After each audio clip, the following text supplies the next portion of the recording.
Salut à tous, c'est Guillaume et aujourd'hui on se retrouve pour une nouvelle vidéo high-tech sur la chaîne. Aujourd'hui je vais vous présenter des configs gamer pour un budget qui commence à 500 € et qui monte jusqu'à 1800 €. D'habitude, ce que je vous présentais dans les vidéos précédentes, c'était une seule config par vidéo, et là j'ai eu envie de vous faire une vidéo où il y avait vraiment toutes les configs pour à peu près tous les budgets. Étant donné qu'on commence à 500 et qu'on monte jusqu'à 1800, quasiment la totalité des personnes qui cherchent une config vont trouver la config qui leur plaît dans cette vidéo. Vous aurez dans la description, juste en bas de la vidéo, toutes les références et tous les liens des produits qu'il y a dans ces configs là, donc n'hésitez pas à aller faire un petit tour dans la description. Et je vais vous mettre aussi dans la description juste en bas le lien de mon site web qui vient d'ouvrir. Le site c'est guillaume.yt, donc c'est assez facile à retenir. Et sur ce site, pour l'instant vous avez juste un guide d'achat pour les configs, mais dans les prochaines semaines je vais vous ajouter d'autres articles. Ce sera d'autres guides d'achat. Si par exemple vous voulez acheter un écran gamer, vous savez pas quoi prendre, il y aura un article avec un guide d'achat pour vous dire quoi acheter en fonction de votre budget et de vos besoins.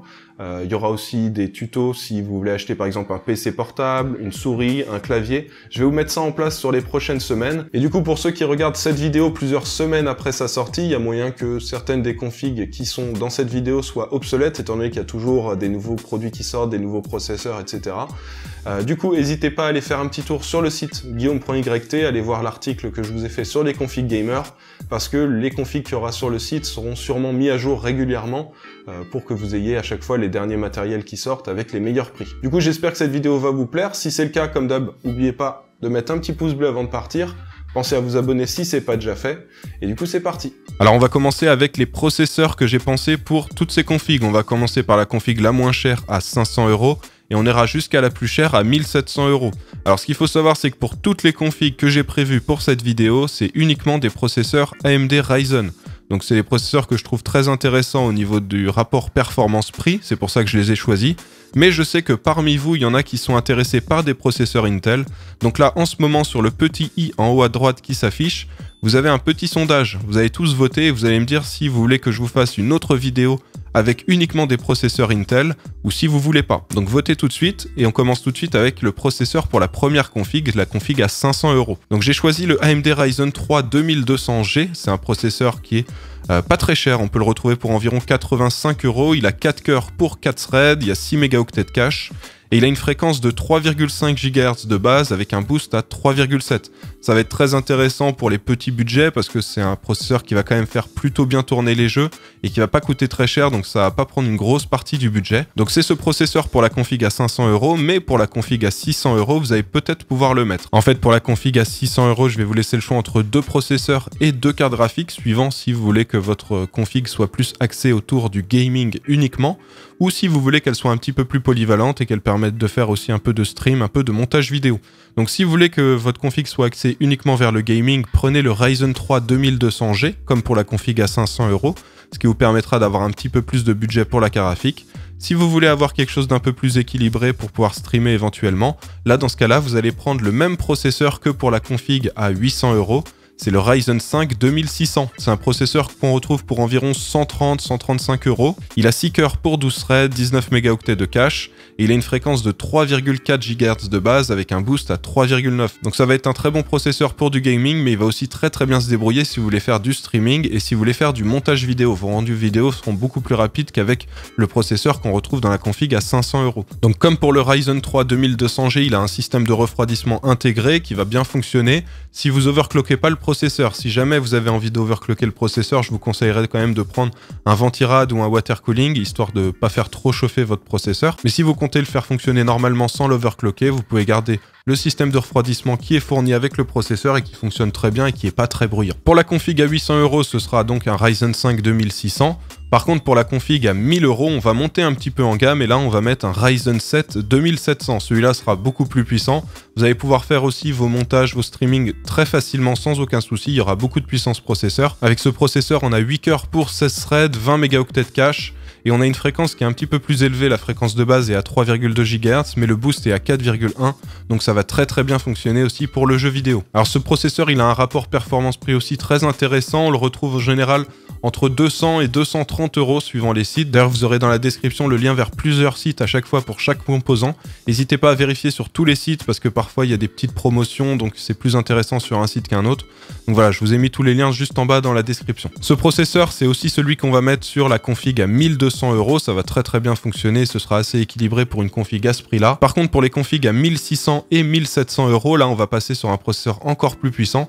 C'est le Ryzen 7 2700X. Donc il ressemble beaucoup au 2700, il a 8 cœurs pour sa thread, 20 mégaoctets de cache. Par contre, la fréquence est un peu plus élevée. On a une fréquence de base à 3,7 GHz et une fréquence en boost à 4,35 GHz.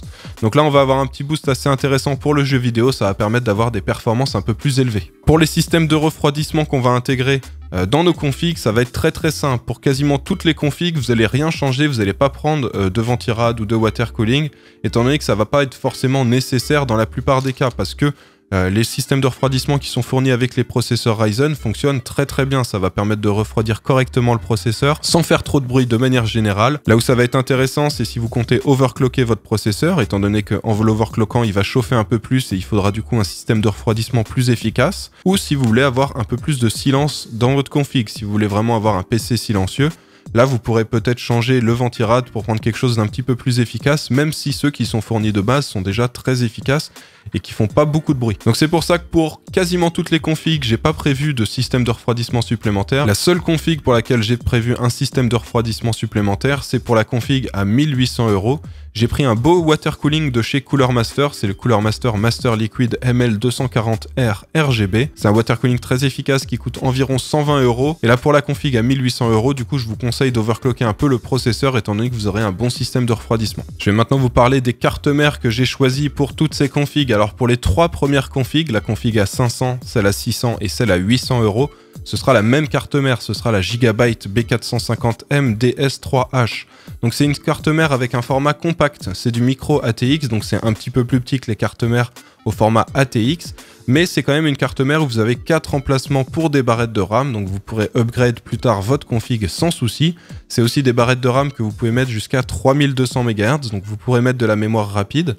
Et ce qui est bien, c'est que vous avez même un emplacement pour un SSD au format M.2. Et ce qui est bien aussi avec cette carte mère, c'est qu'elle est pas très chère, elle coûte environ 75 €. Pour les 2 configs suivantes, la config à 1000 et la config à 1200 €, j'ai mis aussi une carte mère au format micro ATX, donc c'est une carte mère de chez Asus, c'est la Asus Prime B450M-A. C'est une carte mère qui vaut pas très cher, elle est à 80 €, là aussi c'est un format compact, mais vous avez quand même les 4 emplacements pour les barrettes de RAM, et vous allez aussi avoir à l'arrière toutes les connectiques intéressantes, vous avez 6 ports USB 3, 3 bords USB 3.1, donc vous n'aurez aucun souci pour brancher tous vos périphériques. Pour les 2 configs suivantes, celle à 1600 et celle à 1800 €, on passe sur un autre format de carte mère. Là, c'est une carte mère au format ATX, donc c'est une carte mère un petit peu plus grande. C'est la MSI B450 Gaming Plus. Celle-ci, elle vaut un petit peu plus cher, elle vaut 100 €, mais elle vous permettra de brancher 2 cartes graphiques si vous voulez. Vous avez aussi 4 emplacements pour des barrettes de RAM. Et là, cette fois-ci, la mémoire, elle peut monter jusqu'à 3466 MHz. Maintenant, je vais vous parler de la RAM. Donc pour la config à 500 €,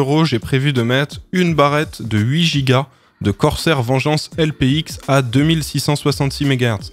Alors j'ai choisi de mettre une barrette parce que je me suis aperçu que 2 barrettes de 4 Go c'était un petit peu plus cher. Mais si jamais vous avez envie de profiter de la technologie Dual Channel pour avoir un petit boost en performance et que vous trouvez 2 barrettes de 4 Go pour à peu près le même prix qu'une barrette de 8 Go, et ben n'hésitez pas à prendre 2 barrettes de 4 Go parce que vous aurez plus de performance. Donc là en ce moment une barrette de 8 Go à 2666 MHz on la retrouve pour environ 47 € sur Amazon. Pour la config suivante, celle à 600 €, là j'ai décidé de mettre la même quantité de RAM mais de la RAM un petit peu plus rapide, c'est de la Ballistic Sport LT à 3000 MHz. Elle coûte pas très cher, on la retrouve à 57 €. C'est de la mémoire qui va être assez rapide et ça va permettre de faire fonctionner les jeux sans souci. Le seul souci c'est qu'elle n'est pas disponible sur tous les sites, il y a pas mal de sites qui sont en cours de réapprovisionnement, donc dans tous les cas vous vérifierez dans la description tous les liens que je vous ai mis, normalement il y aura forcément un des sites où elle sera disponible. Ensuite pour les 3 configs suivantes, pour la config à 800, la config à 1000 € et la config à 1200 €, là j'ai mis le même kit de mémoire, donc c'est de la Ballistic Sport LT. Et là, cette fois-ci, il y aura 2 barrettes de 8 Go à 3000 MHz. Donc, il y aura 2 fois la même barrette que la config précédente. Et là, ce qui est intéressant avec ce modèle-là, c'est qu'il y a pas mal de promotions. Là par exemple on peut retrouver sur Amazon au moment où je vous fais la vidéo le kit de 2 barrettes de 8 Go, donc 16 Go au total pour 90 € et c'est très intéressant pour ce prix là parce qu'il y a encore un an c'était plus du double de ce prix là. Ensuite pour les deux dernières configs, vu que c'est des gros budgets 1600 et 1800 €, je me suis dit que j'allais mettre des belles barrettes de RAM RGB et là j'ai décidé de mettre des HyperX Predator RGB, donc 2 barrettes de 8 Go à 3200 MHz. Donc elles sont un petit peu plus chères mais ça va faire très joli dans la config. Il y a des belles animations avec les LED et c'est des barrettes de RAM qui en soi sont pas beaucoup plus chères. On les retrouve à 134 € le kit de 2 barrettes. Alors on en arrive maintenant aux cartes graphiques. Donc pour la première config, celle à 500 €, j'ai décidé de mettre une GTX 1060. Alors c'est un peu particulier parce que les GTX 1060, on a de plus en plus de mal à en trouver étant donné qu'ils les ont remplacés par des nouveaux modèles. Et donc la plupart elles sont en rupture de stock. Donc là pour la config à 500 €, c'est une PNY GTX 1060 avec 6 Go de mémoire vidéo. Si jamais vous la trouvez pas au moment où vous devez faire votre config, vous pouvez essayer de prendre une RX 570 de chez AMD qui aura à peu près les mêmes performances en jeu. D'ailleurs la RX 570 c'est celle que vous allez mettre sur la config à 600 € si vous avez choisi de mettre le Ryzen 5 2600. Donc je sais pas si vous vous rappelez quand je vous ai parlé de la config à 600 €, soit vous pouviez mettre le processeur Ryzen 3 2200G qui est un petit peu moins cher, soit vous mettiez le Ryzen 5 2600 qui a un peu plus de puissance processeur et qui sera plus à l'aise pour du stream ou du montage vidéo. Donc si vous avez choisi cette option là avec le Ryzen 5 2600, vous mettez une RX 570. Et par contre, si vous avez décidé pour la config à 600 € de laisser le Ryzen 3 2200G, donc le processeur un petit peu moins cher, là vous avez un peu plus de budget pour la carte graphique et dans ce cas-là, vous pouvez mettre la Gigabyte Radeon RX 590 avec 8 Go de mémoire vidéo. C'est une bonne carte graphique qui vaut environ 210 €. Ensuite pour la config à 800 €, on monte encore en gamme, on va mettre une carte graphique encore plus puissante, ce sera une GTX 1660 Ti, donc c'est une carte graphique de la marque MSI, c'est le modèle Armor 6G OC, avec donc 6 Go de mémoire vidéo. Alors pour les deux premières configs, celle à 500 et 600 €, vous pourrez faire tourner la plupart des jeux en Full HD à 60 images par seconde sans souci.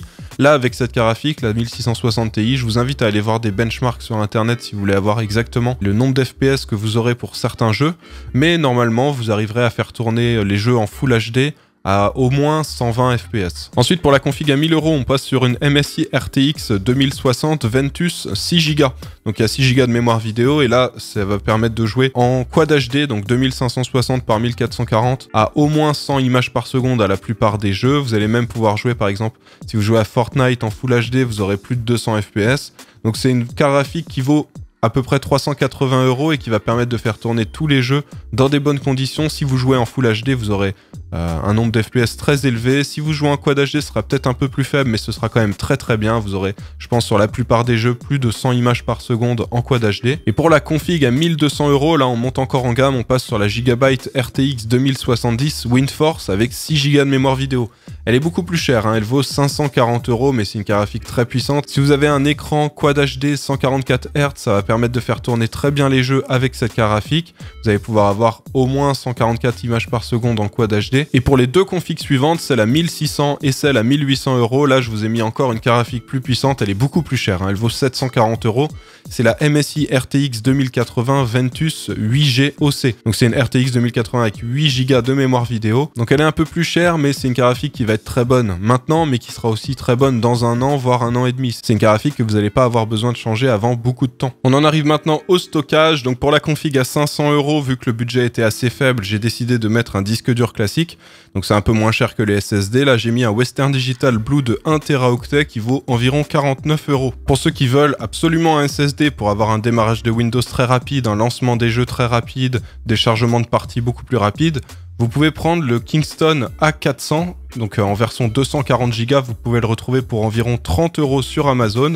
Et sinon, vous avez la version 480 Go qui coûte 53 €. Donc c'est à peu près le même prix, mais du coup, vous avez beaucoup moins de stockage pour le même prix, mais ce sera du stockage beaucoup plus rapide. Le Kingston A400, c'est d'ailleurs le SSD que j'ai décidé de mettre dans la config à 800 €. Donc pour la config à 800 €, j'ai mis à la fois le SSD de 240 Go de chez Kingston, et j'ai mis en complément un Western Digital Blue de 1 Teraoctet. Ensuite, pour la config à 1000 €, j'ai décidé de mettre aussi un SSD et un disque dur, mais cette fois-ci, le SSD, c'est un SSD au format M.2, c'est un SSD NVMe, donc c'est le PNY CS3030. Il fait fait 250 Go et il a des vitesses de lecture et d'écriture qui sont très rapides. En lecture, il a 3500 mégaoctets par seconde et en écriture, il est à 1050 mégaoctets par seconde, sachant que c'est un SSD qu'on retrouve pour environ 50 €. En complément de ce SSD, j'ai décidé de mettre un Seagate Barracuda de 1 Teraoctet qui vaut 49 €. Là encore, c'est un très bon modèle de disque dur qui est très fiable et qui vaut pas très cher. 49 € pour 1 Teraoctet, ça reste très raisonnable. Pour la config à 1200 €, là on a encore un SSD au format M.2, c'est le Kingston A1000.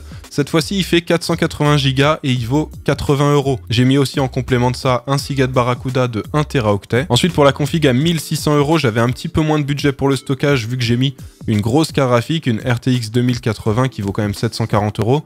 Du coup, j'ai pas mis un disque dur en complément, j'ai mis juste un Kingston A400, donc un SSD de 480 Go. Et par contre, pour la config à 1800 €, là on retrouve un SSD au format M.2, le Kingston A1000 de 480 Go et le Seagate Barracuda, donc un disque dur classique de 1 Teraoctet. Alors on en arrive maintenant à l'alimentation. L'alimentation, c'est un petit peu particulier, j'ai essayé de prendre des alimentations pas trop chères mais de bonnes marques.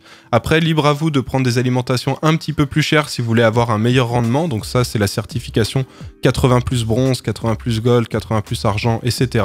Plus vous aurez une bonne certification, plus ce sera cher. Et il y a aussi la modularité de l'alimentation. Si vous voulez avoir une alimentation modulaire de manière à mettre uniquement les câbles dont vous avez besoin dans votre config pour éviter de mettre trop de câbles à l'intérieur, là ça coûte aussi un petit peu plus cher si vous voulez une alimentation modulaire. Donc j'ai préféré pas mettre d'alimentation modulaire sauf celle à 1800 qui est semi-modulaire, parce que je sais qu'il y en a pas mal qui s'en fichent un peu d'avoir une alimentation modulaire ou non, étant donné qu'ils arrivent à cacher plutôt bien les câbles maintenant dans les boîtiers. Mais voilà, il faudra compter que si vous voulez absolument une alimentation modulaire ou si vous voulez un bon rendement, il faudra mettre un petit peu plus d'argent dans votre budget pour l'alimentation. Donc pour la config à 500 €, il y a une Corsair VS 450, donc une alimentation de 450 watts qui sera largement suffisante pour faire tourner la GTX 1060 et le Ryzen 3 2200G. Pour la config à 600 €, on a un petit peu plus de puissance si vous avez la RX 590. Je vous ai mis la Be Quiet System Power 9 de 500 watts. Si jamais vous avez mis la RX 570, vous pouvez mettre la Corsair VS 450 de la config à 500 €, ce sera suffisant. Ensuite, pour la config à 800 €, j'ai décidé de vous mettre la Corsair VS 450 V2 qui fait 450 watts.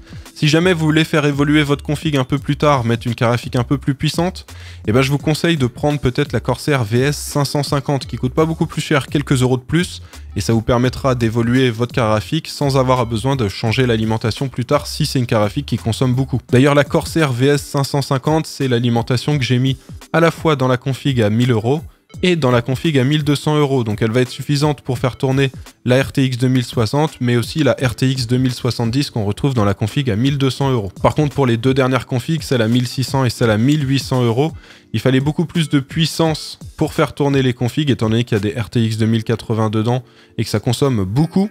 Donc pour la config à 1600 €, j'ai mis la Thermaltake Smart RGB de 700 watts.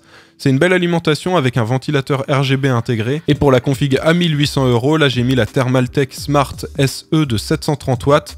Elle vaut 80 €, elle n'a pas de ventilateur RGB, mais celle-ci par contre elle est semi-modulaire. Donc si vous voulez éviter d'avoir trop de câbles dans votre boîtier, avec celle-là ça va être possible. Il n'y a que le câble pour la carte mère qui va être intégré, qu'on ne pourra pas enlever, mais tous les autres, on va pouvoir les débrancher si on n'en a pas besoin. Alors on en arrive maintenant au dernier élément de la config, donc c'est le boîtier. Alors le boîtier c'est un peu particulier parce que je vous ai choisi des boîtiers que je considère jolis, mais bon, on n'a pas tous les mêmes goûts, donc il y a moyen que les boîtiers que je vous propose, ils vous plaisent pas forcément. Donc pour les configs qui sont pas trop chers, celle à 500, 600 €, j'ai surtout pris des boîtiers avec un petit budget, donc en général on est dans les 30, 40 €.